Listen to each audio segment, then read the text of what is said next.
What's up everyone, my name is Ale, this is my world of stocks, and in today's video we're going bargain hunting for some wild dividend animals, some dividend beasts. These are companies that have very strong cash flows, market leading positions, and their stock prices, well, they've actually been crashing over the past year or so, leaving behind what I think are some great deals that are worth picking up here for the long term. Cheap valuations with some strong dividends, what's not to like about that? As always though, this is just my own personal opinion, so please do your own research and make your own decisions. But if you're still with me here, then let's not waste any time because I can't wait to share some of my ideas with you guys. Let's go ahead and jump straight into this. Let's talk about some attractive dividend stocks right now. All right, so starting first here with stock number one, I'm gonna go with NextEra Energy, ticker symbol NEE, who is really a beast in the renewable energies market. In fact, they're actually the largest generator of wind and solar energy in the entire world. But they're based here in America with operations across 49 states, offering battery storage, wind, solar, and even nuclear. And you know what the best part is? This is also a utilities company, meaning that the rates that they charge benefit from either government regulation or guaranteed contracts, making their earnings more reliable, which also helps them pay out better than average dividends. But we'll talk more about that in just a second. Because first I want to note just how much potential NextEra still has in renewables. Now you guys know that the world is basically pushing towards renewable energy and zero emissions and all that kind of stuff these days.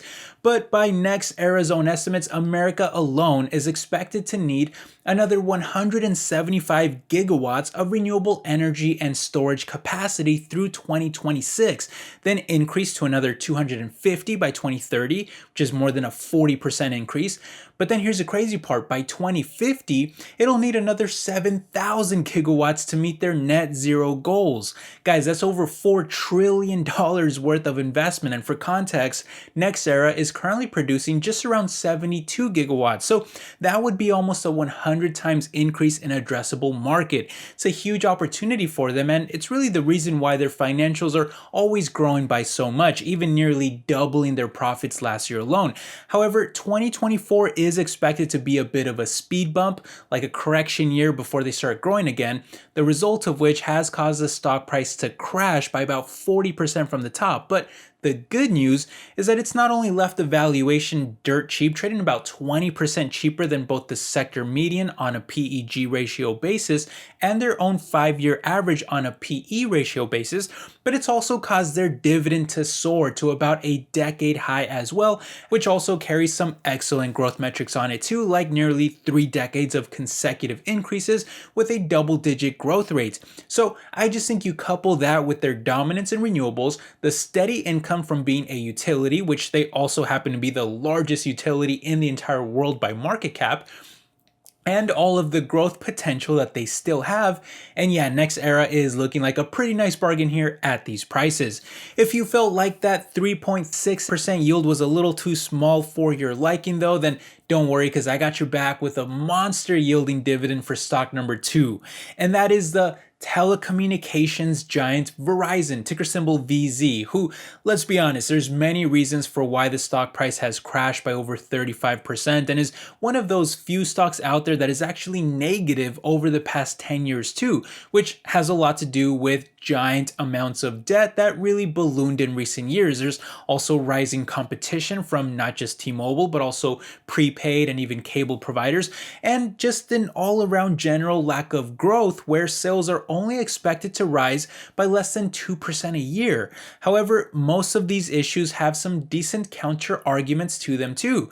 For one, debt was pretty necessary, I would say, for their massive expansions into 5G and fiber internet, both of which, by the way, continue to win Verizon the highest quality awards year after year, which is why you see them dominate really any market where quality is absolutely necessary, like for example in public safety or even business, where they also hold more than a 40% lead over the next closest competitor. That's huge.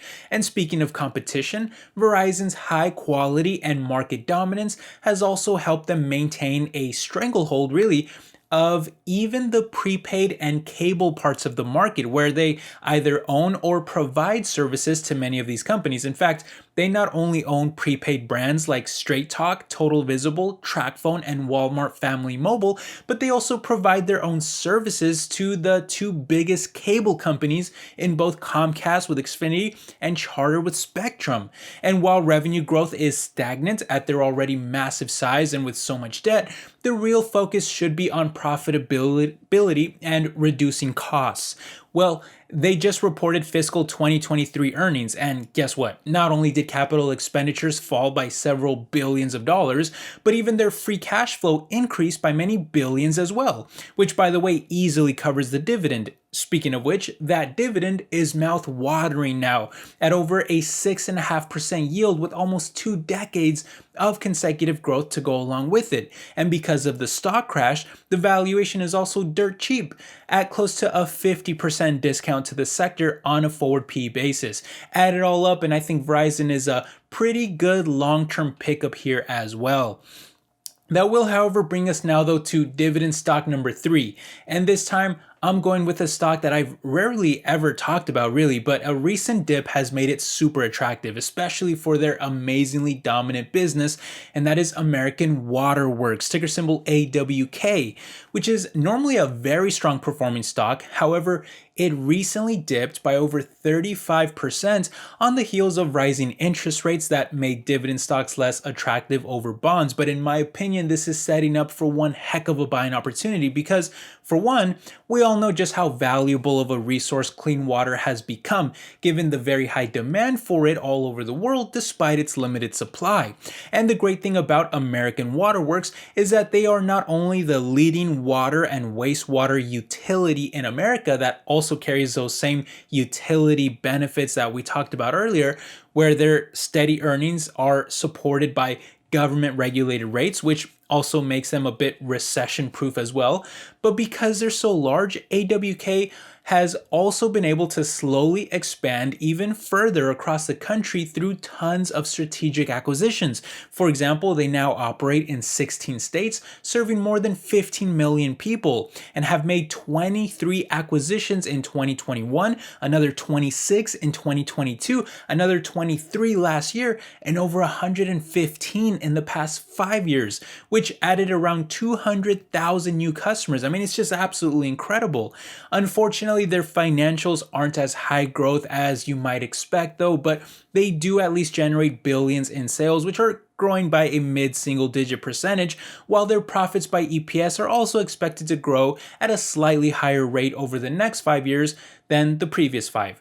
Another concern though is that even after the drop, the valuation is pretty rich, trading about 20% higher than the sector on a PEG basis. But I would argue that AWK has really never been a cheap stock to begin with, and the current dip has at least sunk their PE ratios to around a 30% discount to their own 5-year averages, which is pretty good. Not to mention that the current share price is also much lower than even the lowest analyst price targets as well, which tells me that they really do see a lot of value here. Best of all though, is of course the dividend, which isn't super high yielding at just over a 2.5% yield. However, it does at least have some excellent growth metrics on it, while also currently yielding close to a decade high. Add that to the amazingly strong and resilient business, and I think American Water has really what it takes to make for a pretty dependable long-term dividend stock to own. All right, once again, I didn't give you guys a very high yielder though, so let's go back up to one of those monster yielding dividend stocks again for dividend stock number 4, which is going to be the giant leader of the biopharmaceuticals market in Pfizer, ticker symbol PFE, who, after seeing their stock price get crushed by over 55%, which, by the way, just like Verizon, it's also one of those rare stocks that is actually negative over the past decade. However, the result of that is that the dividend yield has now skyrocketed to pretty much an all-time high at over 6%. Now, if you take a look at their payout ratio, you'll immediately see why investors are so concerned about this stock, as their profits tanked hard last year coming off of the pandemic, with their adjusted EPS only slightly covering the dividend, which I do think is scaring a lot of investors into fearing that it may get cut soon. And granted, that's always going to be a risk that can happen. I'm not a fortune teller who can predict those type of, monumental events. However, what I can say is that the recent drop in profits is largely due to them having to write off so much pepperoni related product coming off of the pandemic, which shouldn't affect future years nearly as much. In fact, when you look further out, their their EPS is actually expected to see a big recovery both next year and especially in 2025, where it gains a dividend payout ratio of just 62%. That's pretty reasonable. Plus, you have to remember just how much money Pfizer has already made from the pandemic, with even more sales expected next year than before the whole thing even started. In fact, this year, it'll be around 50% higher, yet the stock price is actually lower at about a 50% discount to the sector on a PEG ratio basis. So how does that make any sense for what is still the largest biopharmaceutical company in the world right now? Especially when you consider all the massive acquisitions that they were able to make with all of that new money flowing in, like buying Reviral for over $500 million, Trillium for over $2 billion, Global Blood Therapeutics for over $5 billion, Arena Pharmaceuticals for close to $7 billion, Biohaven for more than $11 billion, and the biggest of all, Seagen, for a massive over $40 billion. I get that the company is very controversial these days, with many people either liking or hating them for their work on the pepperoni V-shots, but putting all personal kind of feelings aside and just looking at it from a stock price perspective alone, I have to admit that it does look pretty cheap here. But finally, guys, I will throw just one last bargain dividend at you, which may be the highest risk of all, but I don't care. I've been buying it anyway, and that is Tyson Foods, ticker symbol TSN, which has now seen their stock price get decimated from the top, losing more than 40% of its value to now trading for one of the lowest prices that we've seen in the past decade. But that's actually one of the biggest reasons why I'm currently buying the stock myself, because anytime that Tyson has traded around this $50 mark, we've seen it follow that up with a huge spike soon after, most of which broke new record highs each time, as you can see on this chart here. Now, is that guaranteed to happen again this time too? No, of course not. Nothing is guaranteed in the stock market, and if anyone doesn't, already know that, then they probably shouldn't be investing in stocks in the first place. But what we do here is we try to just make predictions based on the best available information that we have. And when I look at Tyson Foods, I just see a world leader in meat and poultry, which is a massive market, by the way, that I don't really ever expect to go away, with some of the biggest brands in the space that still have more growth opportunity too in areas of frozen, air fried, and even plant alternatives. And this is also a stock with a dividend yield that has now soared to about a record high at over 3.6%. Now, are there issues and concerns? Of course there are. You're not going to get a market leader like this to fall by this much without some type of issues causing harm, notably the sky high inflation and interest rates that are really weighing on all of their input costs, their profitability, and their debt obligations at one of the worst possible times, where revenue growth is extremely low in an unforgiving macroeconomic environment. But long term, I just think beating down leaders like this are worth picking up when the valuations get this incredibly cheap, which in the case of Tyson, it's a little hard to value based on earnings right now because of a number of impairment charges and other short-term write-offs that are just kind of throwing everything out of whack. But, Seeking Alpha, for example, they list their PEG ratio as over 80% cheaper than the sector, which, is hard to know how accurate that is because it's so insanely low. But even if we just look at sales and operating cash flow, which are much easier to measure and project over the coming year, well, we're still talking about a price to sales ratio that is over 60% cheaper than the sector, while their price to cash flow is over 30% cheaper as well. That's going to be a good enough discount for me, guys. Like, I know that there is a lot of risk here, but that valuation is tempting enough to convince me into going into this stock at these levels. We'll have to wait and see, of course, how all of this plays out, but I think history does show that they at least can recover, and that's what I'm hoping for. But anyway, that's just my own opinion. What do you all think? I'd love to hear your thoughts. Do you like any of these stocks? Do you own any of them? Do you agree or especially disagree with anything I said, because I love getting feedback from you guys. So let me have it down there in the comment section. Share your thoughts. And I just want to say thank you again for stopping by, my friends. Thank you for all of your support. I hope that you enjoyed the video. If you do want to support me further, you can go to Patreon or click the join button here on YouTube. Links are in the description. And that really helps keep this channel alive. So thank you for all that support, everyone. But with that said, I will catch you in the next video. Hope you're all doing well. Take care. Bye-bye.